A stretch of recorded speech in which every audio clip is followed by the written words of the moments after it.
Welcome to The Explainer. Today, we're diving into the story of Berlin during the Cold War. It's a tale of a city literally torn in two, a city that became the ultimate symbol of a world teetering on the edge.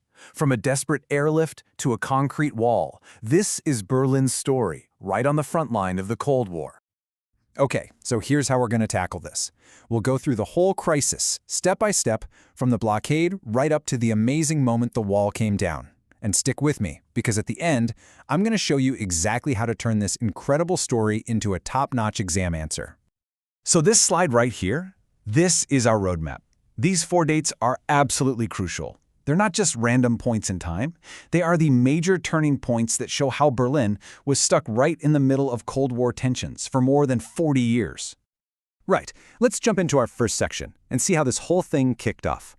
The year is 1948, and in Berlin, things are about to get very, very tense.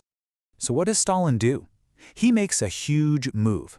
He decides to cut off all the roads, the railways, even the canals, basically sealing off 2 million West Berliners from the outside world. His plan was pretty brutal but simple. Starve the city until the Western Allies gave up and left.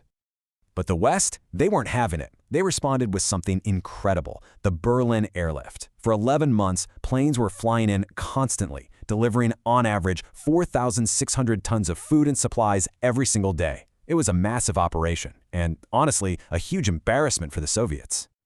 So, Stalin's big gamble? It totally backfired. He had to lift the blockade, but the damage was done.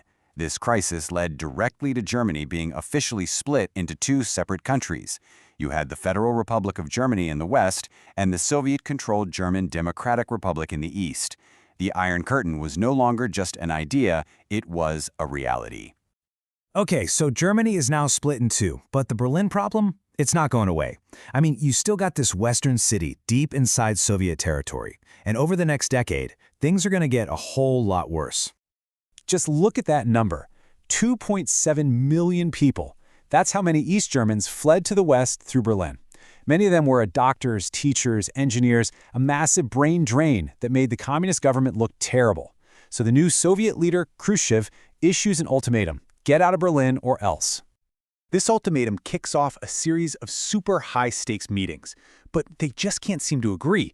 Geneva, a total stalemate. At Camp David, things cool down a bit. But then, the Paris summit completely falls apart after the Soviets shoot down an American U-2 spy plane. Any trust that was left?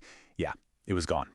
And this is where it all comes to a head. The final summit in Vienna. You've got the new U.S. President, John F. Kennedy, who's still reeling from the disastrous Bay of Pigs invasion in Cuba.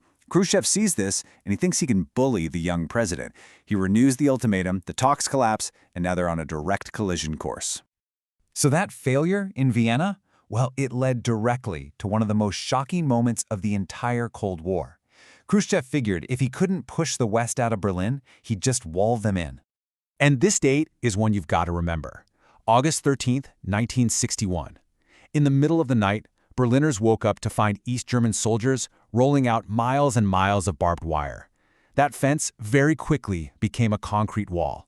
Just like that, families were split apart, and the city was physically divided.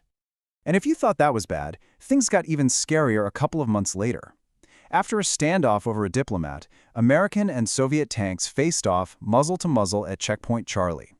For 16 hours, the world was literally on the brink of World War III. Finally, both sides cautiously backed away.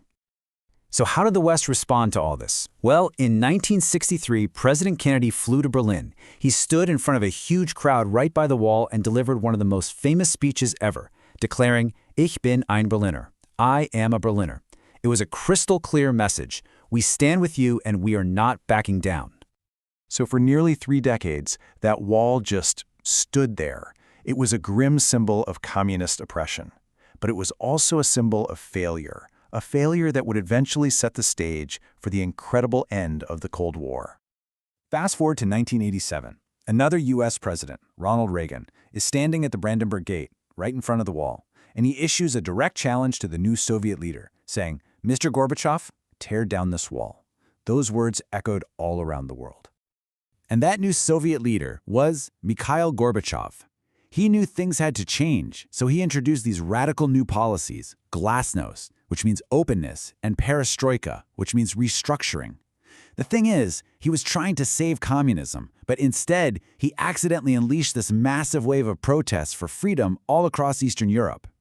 The pressure just kept building until November 9, 1989.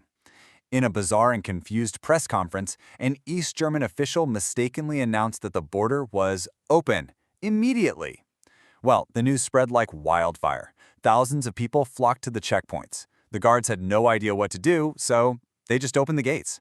It was this incredible, joyous moment as people climbed the wall and started tearing it down themselves.